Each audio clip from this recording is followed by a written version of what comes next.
Waasi wa M23 wameendeleza mashambulizi mashariki mwa Jamhuri ya Kidemokrasia ya Kongo na kuingia katika mji wa Walikale siku mbili baada ya Marais Felix Tshisekedi wa Kongo na Kagame wa Rwanda kutoa wito wa kusitisha mapigano kufuatia mkutano wao huko Qatar.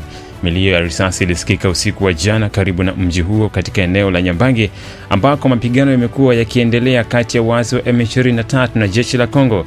Katika mji huo wa Walikale wenye utajiri mkubwa wa madini unaopatikana takribani kilomita 125 kaskazini magharibi mwa Goma.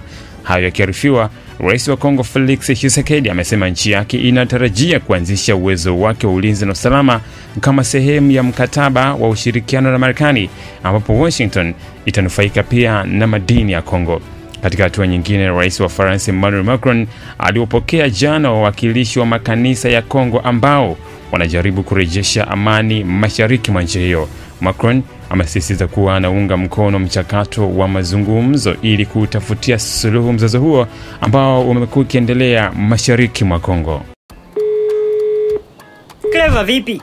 Mbona uko nyumbani saa hizi? Au na wewe shamba limekushinda kama mimi Unafeli wapi Mashaka? Yaani hadi leo unategemea kilimo cha mvua rafiki yangu? Mimi hapa nilipo naweza kuona kila kitu kwenye shamba langu. Watumishi wazembe na waona, nina mitambo ya kisasa ya umwagiliaji, nimeweza kuweka teknolojia za kisasa shambani na mambo mengi yanaendeshwa kwa mitambo tu. Ingekuwa hujamaliza pesa, ningekuambia unipe oda zako. Mashaka, acha ushamba. Ina maana kazi yote inayofanywa na serikali ya awamu ya 6 wewe huoni? Hakuna kijiji cha Tanzania ambacho hakijafikiwa na nishati ya umeme. Yaani serikali ya awamu ya 6 haina deni. Wewe jitahidi, fanya maombi, lipia uletee umeme haraka mpaka shambani kwako. Mimi nayaweza yote haya kwa kuwa gharama za uendeshaji ni nafuu sana nikitumia nishati ya umeme. Utajanjaruka lini Mashaka wewe?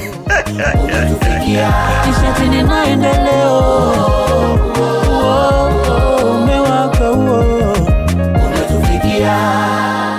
Tangazo hili limeletwa kwenu na Wakala wa Nishati Vijijini, REA.